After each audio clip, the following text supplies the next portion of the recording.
On avait dans l'idée avec la CEPI d'essayer de vous donner quelques clés pour pouvoir accéder au marché du travail de façon un peu plus simple.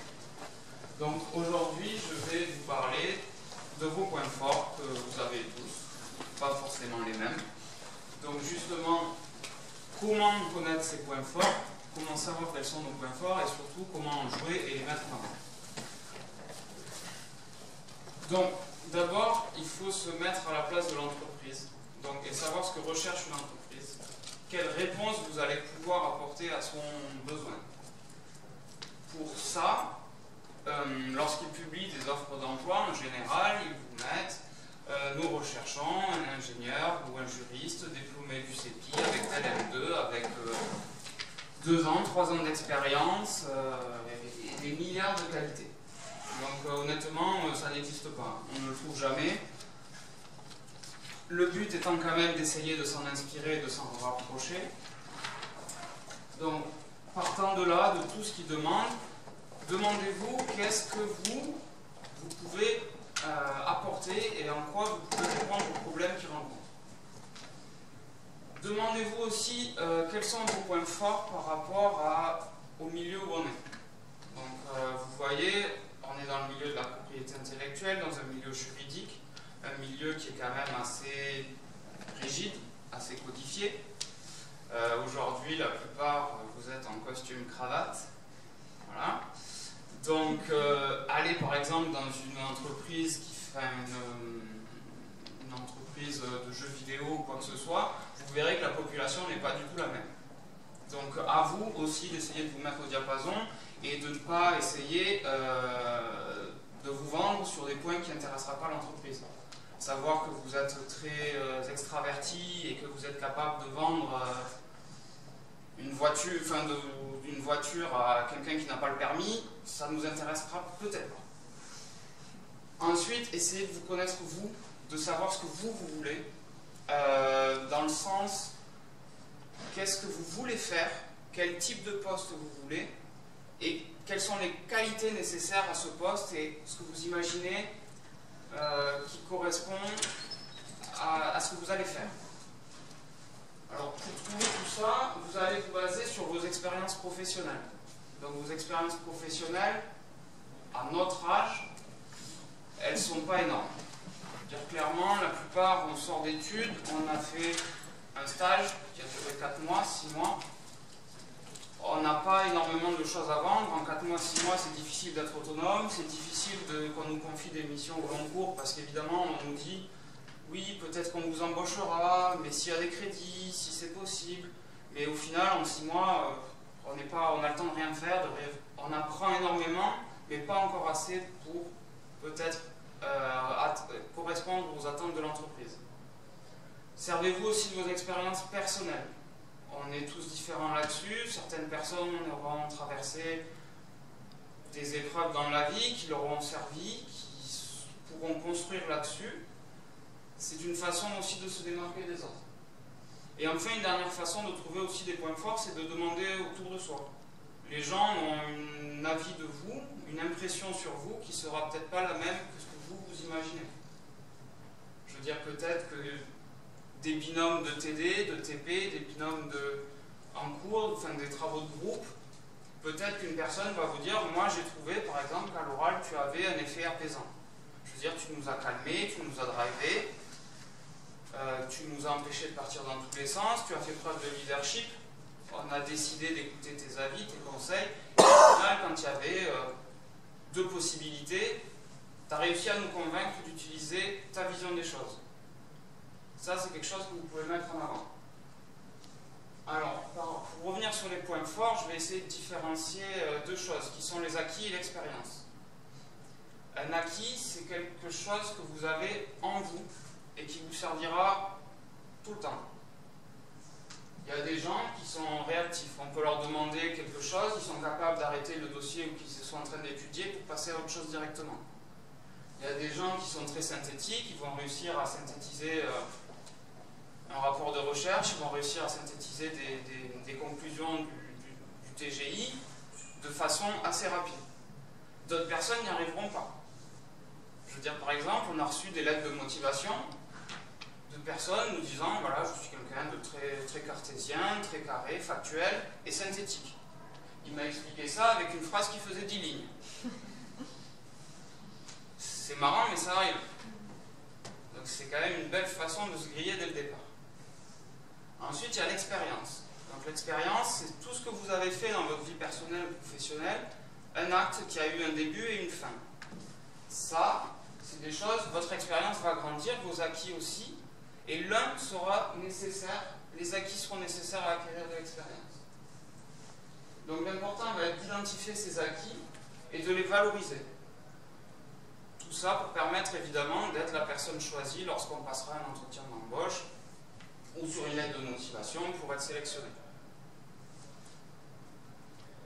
Donc pour prouver la valeur ajoutée qu'on a par rapport aux autres,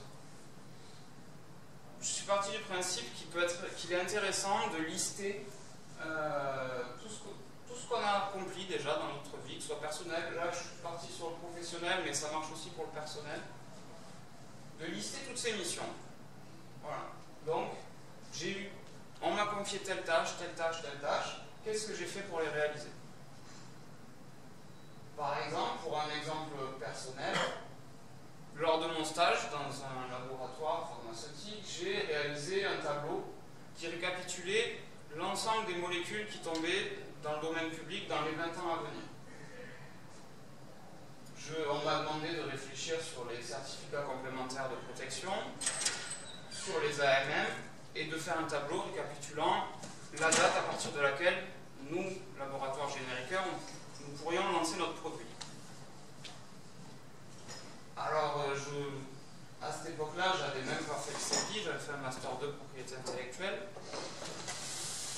J'étais un peu désemparé, c'est pas forcément évident de savoir où trouver les informations. On nous apprend de la théorie, c'est joli, voilà. Mais ensuite, ces informations, il faut les trouver. Donc, je suis allé sur Internet, j'ai réfléchi sur les différentes bases de données, je suis allé sur l'IFI, le OB, rien que de très original. Qu'est-ce que j'en ai tiré de tout ça? Moi, personnellement, aujourd'hui, je suis capable de faire des recherches sur des bases de données. Ce qui est assez intéressant dans le monde. Je suis capable de maîtriser les outils informatiques. Et il a fallu faire un tableau Excel avec des onglets, un tableau dynamique. Voilà. Aujourd'hui, je suis capable de le faire. Je suis aussi, par exemple, capable de faire une lecture analytique d'un brevet. Je vais lire un brevet à peu près en diagonale, sans me faire les 200 pages du brevet, les 100 pages du brevet, et savoir si oui ou non il est pertinent. Tout ça, aujourd'hui, pour moi, c'est des acquis. Et je peux m'en prévaloir auprès de mon futur employeur. Ensuite, qu'est-ce que ça m'a permis? Qu'est-ce que j'ai fait pour réussir cette mission? J'ai appris les règles spécifiques du milieu pharmaceutique. Je ne suis pas issu, je n'ai pas fait pharmacie, je débarque là-dedans, voilà. Donc qu'est-ce que j'ai fait? Je suis allé voir mes équipes réglementaires pour avoir des informations sur les autorisations de mise sur le marché des médicaments. Comment ça se passe? Expliquez-moi. Il y a 10 ans de protection des données, qu'est-ce que c'est ces 10 ans? À partir de quelle date? Qu'est-ce que c'est que ces données? Du coup, il a fallu que j'aille piocher au sein de différentes personnes, qu'elles me donnent un coup de main, qu'elles m'aident. Voilà. Donc du coup, j'ai appris à travailler en équipe, à être proactif, à aller demander de l'aide aux gens, parce que les gens veulent bien vous aider, mais il faut leur demander. Il faut leur demander parce que chacun a son travail, a ses problèmes. Et du coup, si vous ne le faites pas, personne ne le fera pour vous. Donc ça, c'est une qualité. Ensuite, j'ai été autonome et organisé, parce que j'ai réussi à avoir énormément de molécules, à classer mes données, à les trier, à les rentrer dans un tableau, sans forcément à chaque fois me référer à ma chef, à lui demander ça c'est comme ça, mais quelle date je prends, la date de dépôt d'AMM, la date de réception de l'AMM. J'ai réussi à être autonome et organisé. Et du coup, à chercher les informations en étant tout seul. Alors, maintenant je vais essayer de prendre un exemple plus juridique. Donc je suis désolé si je suis un peu, pour les juristes, si c'est un peu, pas vraiment la réalité. Je travaille dans un service juridique, alors peu de contact avec les contrats. Par exemple, donc un juriste qui doit gérer un portefeuille brevet va rédiger des contrats. Sa mission, donc, c'est rédiger des contrats. Et quels vont être les acquis qu'il va obtenir en faisant cette rédaction de nouveaux contrats? Ben, par exemple, une rapidité d'exécution. Je veux dire, rédiger un contrat d'une dizaine de pages, ça prend du temps, même s'il y a des modèles, il y a des choses à changer. Une entreprise, ça l'intéressera que le juriste ne passe pas 8 jours sur sa rédaction de contrat.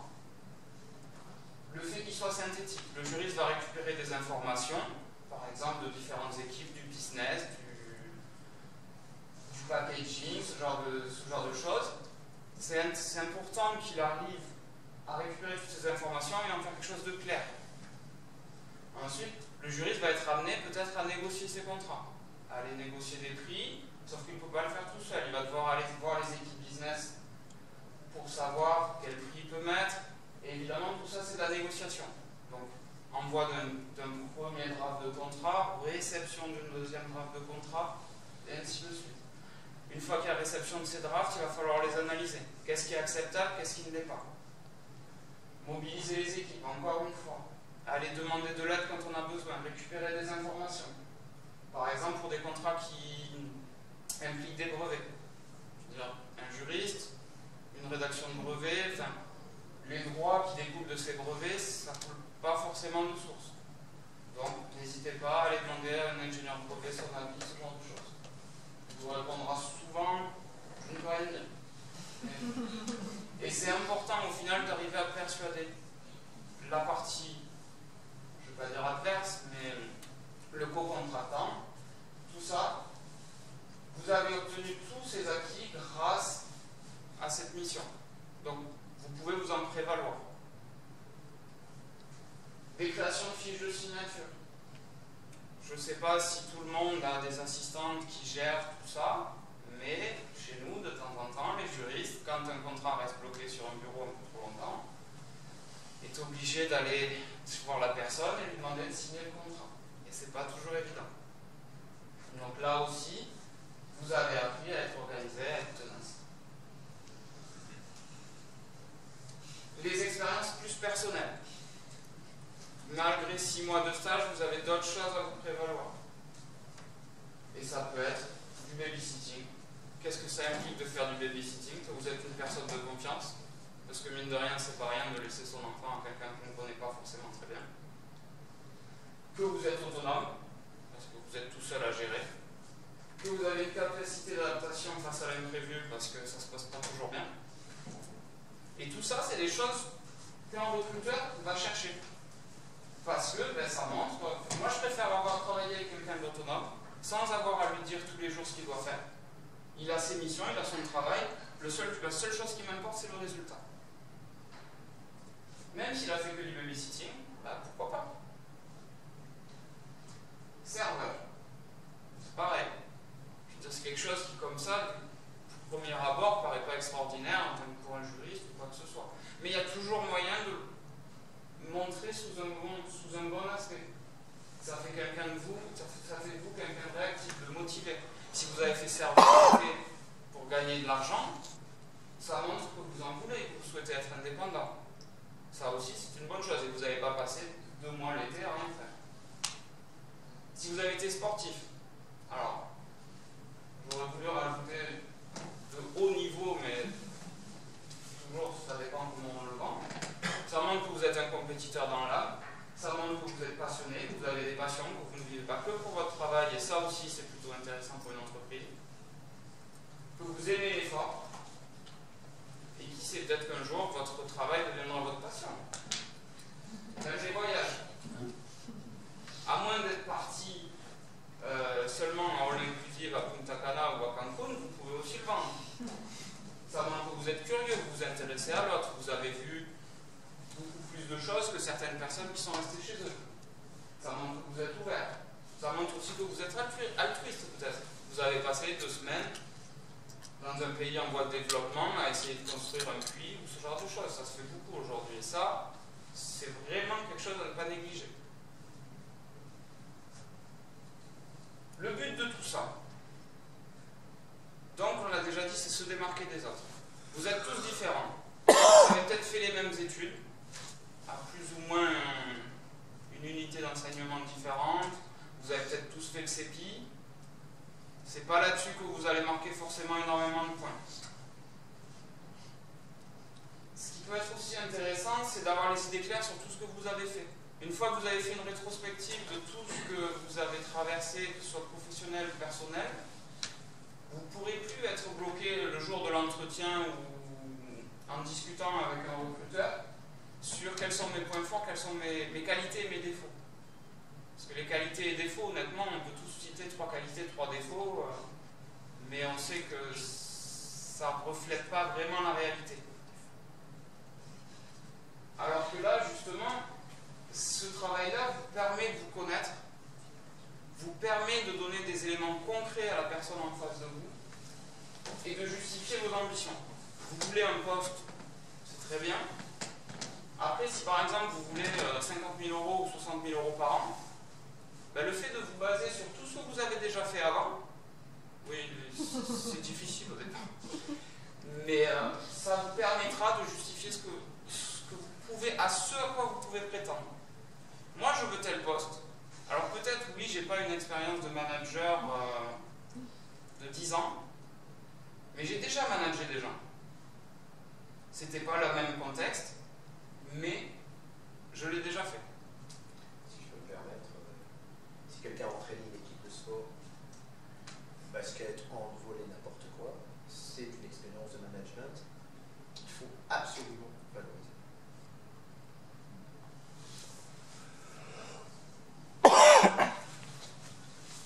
Ensuite, le fait d'avoir fait tout ça va vous permettre aussi de piocher dans tout un tas d'arguments pour vous, pour pouvoir vous présenter le jour de l'entretien d'embauche, ou même par exemple pour la lettre de motivation. De pouvoir faire une présentation, que ce soit 30 secondes à 2 minutes, vous préparez différents temps, 2 minutes, 5 minutes, selon ce que vous dira le recruteur, pour pouvoir vous mettre en avant, montrer ce que vous êtes capable de faire et surtout apporter des faits concrets, encore une fois. Dire que vous êtes le plus beau, c'est bien. Dire pourquoi vous êtes le plus beau, c'est mieux. Et là, avec ces faits-là, vraiment, dire... Il y a des exceptions, évidemment. Dire, voilà, moi, dans ma carrière, j'ai fait ça, j'ai rédigé un contrat entre telle compagnie et telle compagnie, j'ai dû le gérer tout seul. Quoi de mieux? Donc, par exemple, un cas concret. Lors de mon stage chez telle entreprise, j'ai remplacé le juriste senior qui était en arrêt maladie. On était en train de négocier un contrat important de licence de marque. J'ai donc réalisé une présentation en 2 jours. Parce qu'évidemment, il m'a pas prévenu qu'il allait tomber malade, donc on m'a refilé le bébé, c'était à moi de gérer. J'ai mobilisé les équipes business parce que une licence de marque, oui, c'est bien, mais où? Sur combien de temps? Pour quel produit? Je l'ai ensuite présenté devant 8 personnes, dont le directeur juridique. Ben, en tant qu'entreprise, qu'est-ce que ça me montre?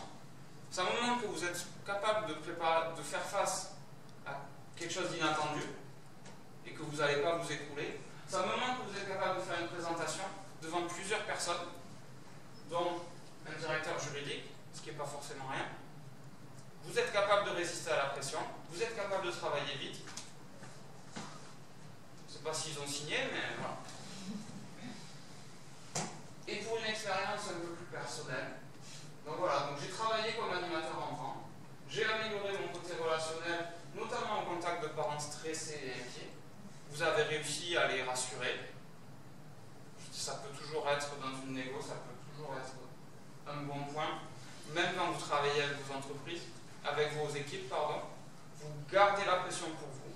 Vous ne la redistribuez pas à vos subordonnés qui aiment un manager qui vous stresse, qui vient derrière vous toutes les 5 secondes lui dire est-ce qu'on va s'en sortir, est-ce qu'on va s'en sortir. C'est pas à vous de répondre à ce genre de questions, normalement c'est à votre manager.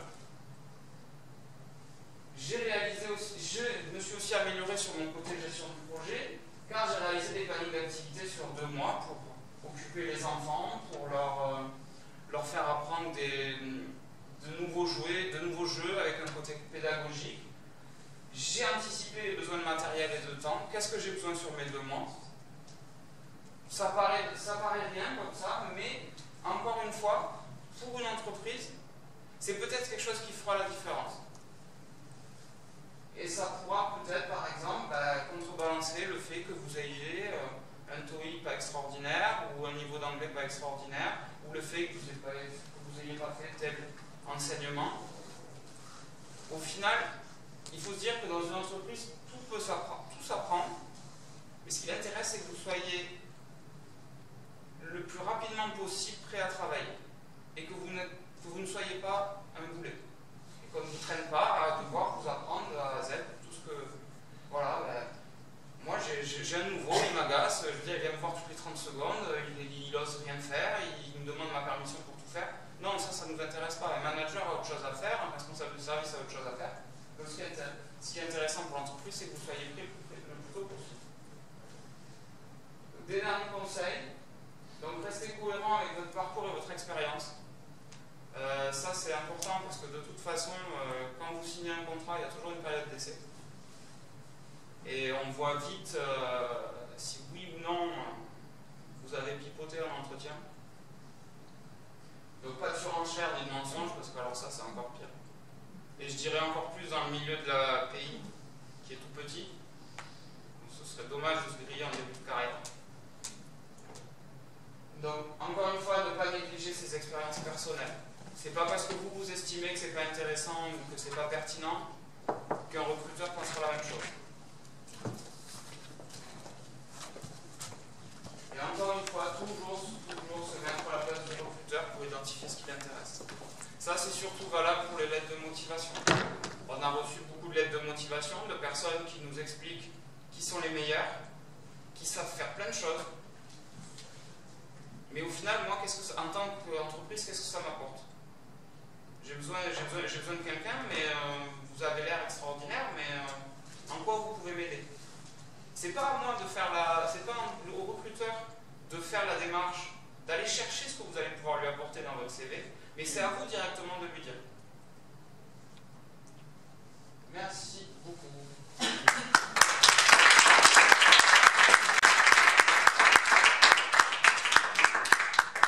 Si je peux apporter un commentaire,